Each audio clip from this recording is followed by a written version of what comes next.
Welcome. I would like to call the Board of Adjustment meeting for the City of O'Fallon, January 14, 2026 to order. Can I please have a roll call? Ethan, you doing the roll call tonight? Yes, sir. Okay. Chairperson Patton. Present. Board Member Robin. Present.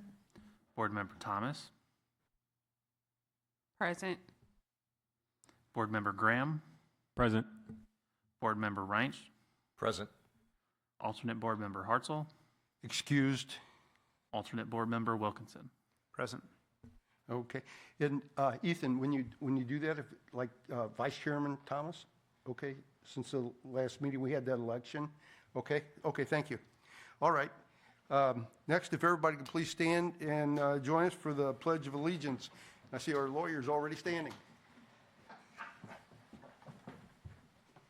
I pledge allegiance to the flag of the United States of America and to the republic for which it stands, one nation, under God, indivisible, with liberty and justice for all.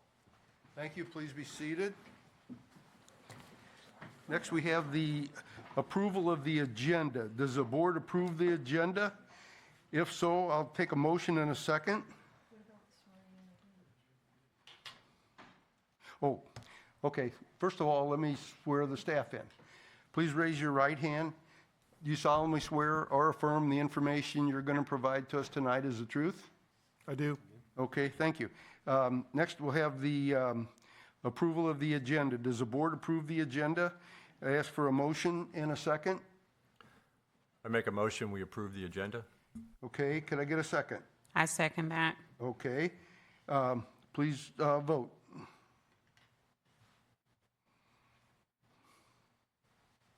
Voting is closed. Okay. Next, approval of the minutes. There's none for that, so there's no action needed. Next, we'll go to new business.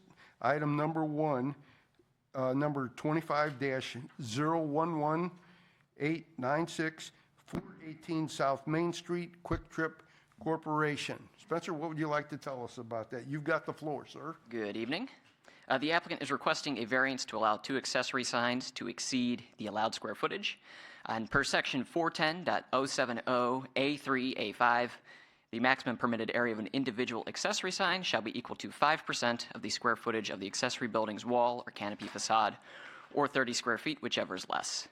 The north and south facades are 31 feet 8 inches by 3.5 feet, which would allow for up to 5.54 square feet. And the applicant is requesting a variance to allow for up to 14 square feet, which would be a 152.7 increase over what would be allowed per code. Section 410.160A1 of the sign code states that in order to obtain a variance for signage, the applicant must show by reason of an exceptional circumstances that the strict application of the terms of the zoning regulations actually prohibit the practical use of their property in a manner that is similar to that of other property in the zoning district where it is located. That threshold has not been met as they are able to construct their businesses and reasonably install signage per what is allowed in the code. The applicant failed to provide any evidence claiming hardship based on the city's criteria for approval. The applicant has claimed they have a hardship based on the unique condition of the land as there was no opportunity to enlarge the gas canopy for a larger facade to gain additional square footage for adequate signage. However, this does not meet the city's threshold for a land-based hardship. As previously mentioned, they are able to reasonably construct their business and install signage per what is allowed in the code. There is not a unique condition that would prevent the practical usage of the property. The neighboring convenience store at 328 South Main applied for a similar canopy sign permit last year, and that sign permit application was denied as they were unable to meet the code. They did not apply for a variance as they understood there being a lack of valid hardship. Approving this variance would create a precedent showing other property owners, such as the one that was denied, that the city's code is more so a suggestion rather than a requirement and selectively enforced. Since the applicant is only able to meet one of the 5 criteria, staff is recommending denial. I'd be happy to take any questions. Okay. Does anybody have any questions for Spencer? No? Okay. Thank you, sir. Is there anybody here to speak for this agenda item tonight? Please step up to the podium and raise your right hand and let me swear you in. Do you solemnly swear or affirm the information you're going to provide to us tonight is the truth? Yes. Okay. Please state your name and address for the record, please. My name is Gwen Keene. I'm with Quick Trip. Gwen Keene, K-E-E-N. I'm with Quick Trip. 13500 Riverport Drive, Maryland Heights, Missouri, 63043. Okay, please go ahead. Good evening. Thank you for hearing this tonight. We have a long history of working with city staff, know many of them, but this is one we disagree on. So we've built several stores in the O'Fallon area, and we have canopy signs on pretty much every one that we've built up until this one. And the issue that we have is that the way the code was written, it doesn't allow us to put the sign on the canopy where it would make practical sense. So if we followed the code specifically as it's stated, which is a building wall or canopy facade, and it's only based on that square footage, I would only be allowed to put signs on the, I want to make sure I get this correct, on the east-west side of those canopies. So I can put a canopy sign up there.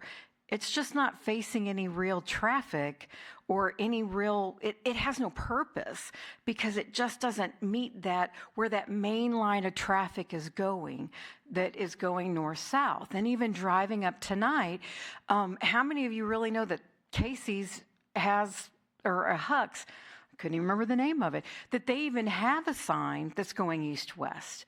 I would question the purpose of that sign, and the reason why they were allowed to do it was just because that side of the canopy had enough square footage on it that it allowed for that sign. And when we look at signage, just as I'm sure the code has the intent, was to make sure that signage is purposeful, that it serves a purpose and it doesn't just become noise. And so for us to put signs on the canopies where they would be allowed, where on one we'd have 14 square feet and the other we'd have 19 square feet to go on and put up a sign, it wouldn't make practical sense and it would just be noise. And so we do believe that there's a hardship here, and the hardship is visibility, because you have that other canopy and you have other businesses along that way that we want to make sure people recognize that it's a Quick Trip and that they see that button on the side of that canopy where it makes practical common sense for it to be located, which is that north-south stretch of the road. We would really hope that maybe one day a consideration would be made that this change in the code would be taken place, in that it would allow for the accumulative amount up to a maximum, instead of just based on the one facade when it comes to a canopy such as ours and such as these structures. So we do believe that we have a hardship because we weren't able to put the canopy anyplace else on the lot that we have.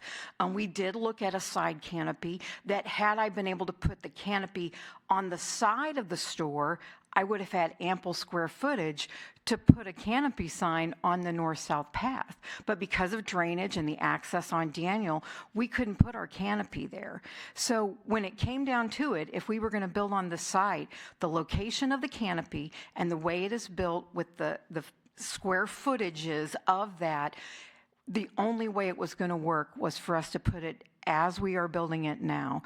And so I feel like it's very evident when we drove up Main Street, I'm like, yep, how else are people going to know you've got that other canopy, you've got this? We need to make sure that people understand. So we do respectfully disagree that we do believe there is a hardship. We did not create this hardship. It was the size and the limitations of the property in order for us to go on and build on this site. So I'm happy to answer any other questions you have. We did make sure that the sign that we're requesting does not overhang on the canopy, that it does meet those criteria. It's just unfortunately, with the shorter side being the north-south, it didn't meet the code for that square footage. Okay, does anybody have any questions? Any discussion? I have a question. Okay. So I guess I'm having a hard time here because I've looked at everything and I've reviewed it several times. And Quick Trip is a brand that everybody recognizes. And so my thought is that coming up and down Main Street, even on the sides, the color and just the placement, the brand itself speaks for itself without having Quick Trip as the name, right? we all know that if we see something with anything that looks like quick, it's a Quick Trip. That's my only struggle here.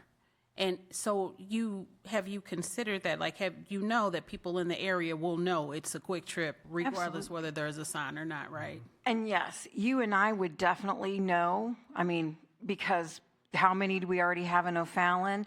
But there is a percentage of people, and not just a handful, but a good number of people that will come off the highway that may be coming from Kentucky or Indiana.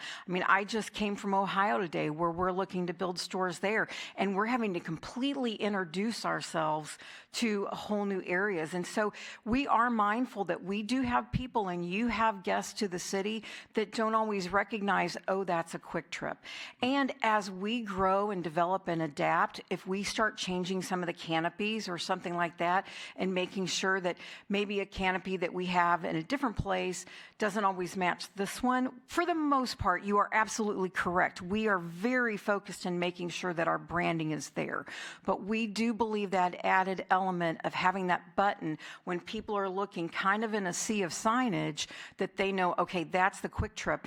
And the one that we're really wanting more than, if you only want to give me one, I need it on the one that's on Daniel, because the monument side is so much further up that we want to make sure people recognize, oh, there's the Quick Trip, and that they can turn in Daniel and don't have to go clear up, because the monument sign is going to be further up. And so we really feel that that button sign on that end of the canopy is really important enough that I'm here tonight, because we do take, again, we're very purposeful. We ain't going to spend money when we don't want to spend money. And so we don't just slap up a bunch of signage without a true purpose behind it, just to say we've got a sign up. So that is our concern, that at least that one side, we really would like to make sure that we've got a button there. So when people are looking, especially since we have a ground sign, we don't have a pole sign. The Firestone next to us has a pole sign, and there's others along there that they're looking up. And that's where we want to make sure that people recognize that that is a Quick Trip. You and I know it is, but there's going to be a handful of people that don't. And there's going to be some people that don't, it doesn't always click, even residents of O'Fallon, oh yes, that's going to be a Quick Trip, or that is the Quick Trip and I can turn in there. So we have thought through all of that. Understood. Mm-hmm. Do you, will you be getting the sign out on the interstate, Quick Trip, this exit, turn to the right? A Trailblazer sign, yes. Yes. If there is space available, then we will look to put a Trailblazer sign. But as you all are aware, when you have to exit to get to Highway K, you're exiting almost a mile beforehand. And so it says, yes, this is the exit you take, but it doesn't tell you exactly where the Quick Trip is. And especially when you've got a Huck's and a Firestone and those other businesses along Main Street. I think most of them have, like if it's going to be a quarter mile or half mile or so, it would tell you that, And that's if there's a secondary Trailblazer sign, which I don't know if that has it. Typically, you have the one that says, hey, if you exit here, these are the businesses. But only a lot of times if there's a secondary one with the arrows that you need to make a left, you need to make a right, But again, we also are right next to a Huck's. We're right next to other businesses that we believe that clarity needs to be determined, that you can turn here at Daniel. Oh, there's the canopy. This is where you can turn, especially in light of where the location of the ground or the monument sign is. Okay. Now I've got a question. Now, you said if you could have on one side, if we approved one for one side, which side would that be? You could see it coming from going north off of 70 or coming south from the railroad tracks? If I exited 70 going north, that's the most critical one. Okay. Did you have a question? Oh, David, yes, there you go. I just wanted to point out something. The button signs are allowed on the ends. They're allowed on the Daniel side and the Pittman side. It's going to be permitted. The issue is they're just a little bit bigger than what we allow. So they're allowed. Okay. They just have to be a little smaller. And the way that the sign company measured them was not exactly how we measure them. And we scaled it off, bringing your button size down just a little bit. It wasn't much, and it would be in compliance. But the button signs are allowed on the ends. It's just these two are just a little bit too big. That's what I thought was in our packet, that they were allowed on the ends. It's just the size. Okay. And I was not given the, my overall sign that we're requesting is 14 square feet, which is the entire sign. It's not just the QT. So I'm not sure if the numbers that were given are based on the 14 square feet or just the QT letters themselves. And I was not advised that what it would take in that. It was just that when we applied for these, we were denied. And we were not advised, hey, if you can take them down, 1 foot. It was basically just they were 14 square feet. And I think one of them were allowed 6 square feet, and the other one is somewhere right around there as well. And we are under the understanding it's the entirety of the sign. So the overall button sign that we're asking for is 14 square feet, but I don't know what the square footage is. Well, it might be on here. Just the lettering. Spencer, do you have that information? I don't recall the exact figure, but it was 7 point something. The lettering was 7 point something square feet. Okay, that's what I kind of remember too. Okay. So you would be allowed a sign on the east and west, both of them? Yeah, unfortunately, though, North and south. Pardon me? It'd be the north and south part of the canopies. Right. Yeah, okay. right. And we're not arguing that we're allowed them. We're just saying that a 6 square foot or a 7 square foot sign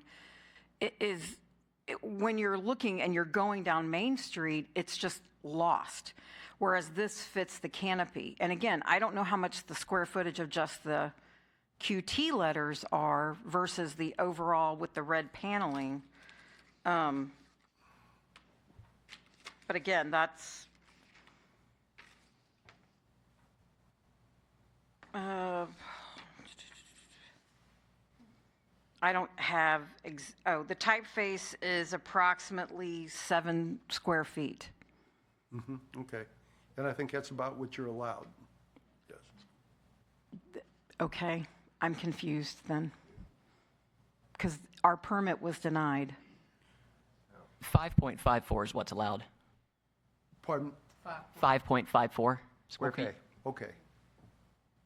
On both sides? It would be 5.54 on the north and then 5.54 on the south. Okay. I'm curious why there are other QT locations around the city of O'Fallon. Why are we asking for this particular sign at this location to be larger than other ones? I'm assuming you have other signs Yes, that are like this, and I guess the question is, I don't recall since I've been on the board seeing any sort of variance requests for Right. signs. Nope, haven't seen me. So why this sign? Why is there a variance request for this sign?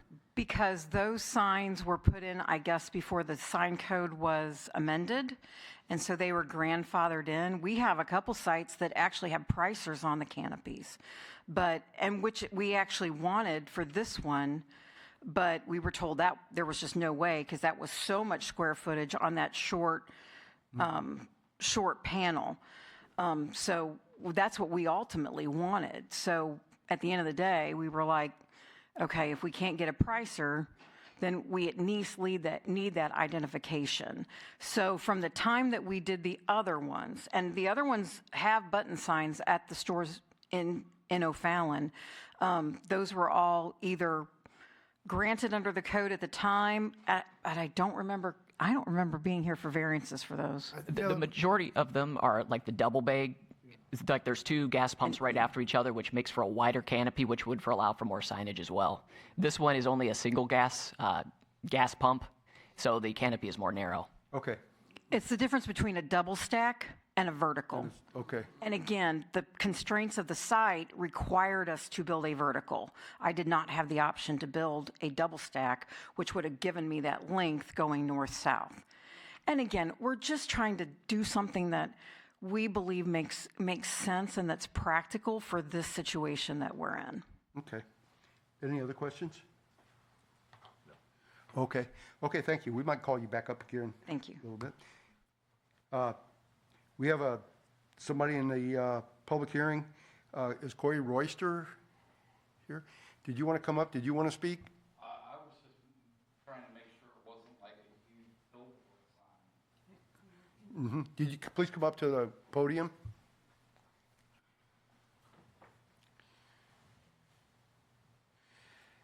Please raise your right hand.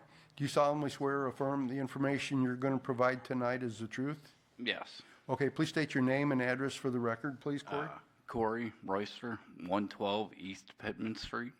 Okay, okay. What would you like to say? I was just making sure it wasn't like a huge billboard sign because obviously they're butting up to my property. Okay, And I'm already not enthused about their practices, so, I mean, I don't know where else to go to voice my concerns. okay. Well, you got. Because my property lines, I have trees that, there's 3 trees that are splitting the property line.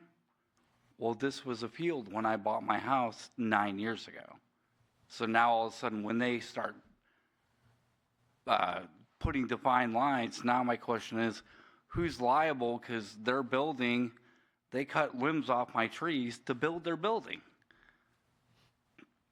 But now they're just, nobody's talked to me since then. So my question is, I have trees that are overhanging their property where they want to put a parking lot, but they're not coming and saying, hey, what can we do about these trees? Yeah, I think that's something we need to take up with the city. You know, that wouldn't be us to do that here at the Board of Adjustment. Okay. We'd call code compliance and talk to them. I would think, wouldn't you recommend, David? Mr. Chairman, if I may, I think this is a civil matter between the 2 property owners, and the city doesn't really have a role in mediating or resolving their differences. Right, I know it's not us, so. Okay, I mean, it was just kind of one of those, I don't know where to, so I seen the sign thing, and, I mean, I did want to make sure it wasn't a huge billboard going up Well, that's. right next to my backyard We'll also. guarantee that. It's not going to be that. Okay, thank I you. can't help you with your trees, but. Okay. Well, good luck with you. Well, Thank thank you. Okay. All right, thank you for that. Okay. Any other discussion? Mr. Chairman, if I may, Yes, sir. Quick Trip has been a very good corporate citizen in the city of O'Fallon, and I recognize that and appreciate their growth in the city and their contribution to the city in that respect. But the standard here is whether they have factually presented a hardship arising from the circumstances of the lot. And whether or not, I respectfully suggest there is no evidence whatsoever that they suffer a hardship because of the difference in the permitted size of the sign at the location they want and the desired size of the sign they wish. It's not a hardship to have a slightly smaller sign.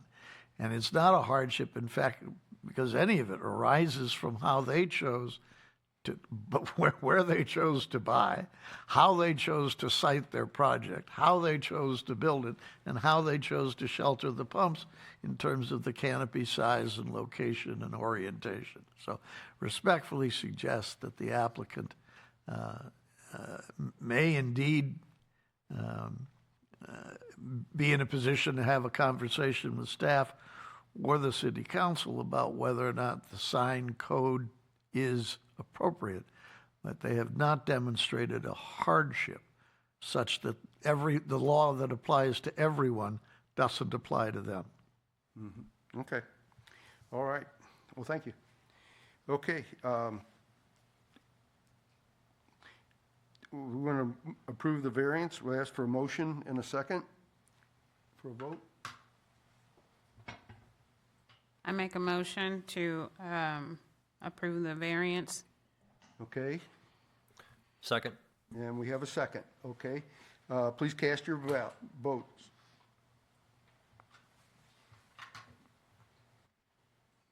Okay. It did not pass. Thank you. But welcome to the city anyway. Okay. Okay, thank you. Okay, on to the next item, item number 25-013-460-155 Keystone Ridge Drive. Philip Carter, owner. Spencer, you got the floor again. All right. Okay, thank you. See, the applicant is requesting a variance to allow an existing structure to encroach the side yard setbacks. The established side yard for this property is 6 foot, and the plot plan that was approved for construction showed the structure as exactly 6 feet off both side property lines. However, it does appear that the structure was built incorrectly. On the west side, the structure ranges from 5.65 to 5.66 feet from the property line. On the east side, the structure ranges from 5.22 to 6.13 feet from the property line. And with it being over both side yard setbacks, it's kind of a makes sense if you don't think about it kind of situation here. We're kind of puzzled as to how it's over both side yard setbacks. We've certainly seen instances where structure might be over one side yard setback, but it just seems like maybe the structure was built too wide, and that would kind of be our best guess as to how this came to be. But staff is recommending approval. Okay. I struggle with these PUDs where they try to get 10 pounds of potatoes in a 5-pound sack, and they actually built this house larger than what the plans were, which reduces the side yard setback on both sides on this. And I know that, I think, if I look back on this, I think this was a McBride home. Is that correct, That is David? correct. Okay. This is not the first time we've had issues with them building over the line. And I know this house was built, back in 2019? 2019 was, yeah, when it was built. Okay. And I think since then, they are double surveying their lot before they pour it, isn't it? Are they still doing that, David? Yeah, I believe I haven't really heard much about that recently, but that's kind of the last conversation when this came up. They were doing a spot survey once the foundation corners were poured. Mm-hmm. You know, that's been a while back since we heard that. Yeah. Well, it must be working because we haven't had any for a while, I don't think. Not since out in Caledonia, I don't think. Yeah, the last one we had with the side yard. Oh, Excuse me, just 1 second. train. You got some competition there. I love that train. Yeah. Yeah, the last one I believe that came before the board was 2-3 years ago. It was in Caledonia. That was a Fisher home that was over, and it was, I believe, over by more than a foot, if I More than a remember foot. correctly. It was a little more than a foot, yes. That one was still under construction at the time. Yes. Okay. All right. Any questions for Spencer? Did you have anything else you wanted to add? That's all for me. Okay. Thank you. I just want to reiterate that these builders need to do a double check on their surveys because these are not fun. When we get it's a safety hazard, for building houses too close to each other, and they're not allowing enough room for these. Yeah, thankfully, the building code, if I can speak on behalf of that department, requires fire rating once homes are within 10 feet of each other, and this does not meet that, so it would not require any additional fire rating or anything like that. Okay. Okay. Anybody else have any questions for Spencer? If not, okay, thank you. There's nobody else here to speak for anything. Is there anybody to speak for this tonight? Oh, somebody is here. I'm sorry. Okay. I'm sorry. I didn't see you back over there. Please come to the podium and raise your right hand. Do you solemnly swear or affirm the information you're going to provide to us tonight is the truth? I do. Okay, please state your name and address for the record.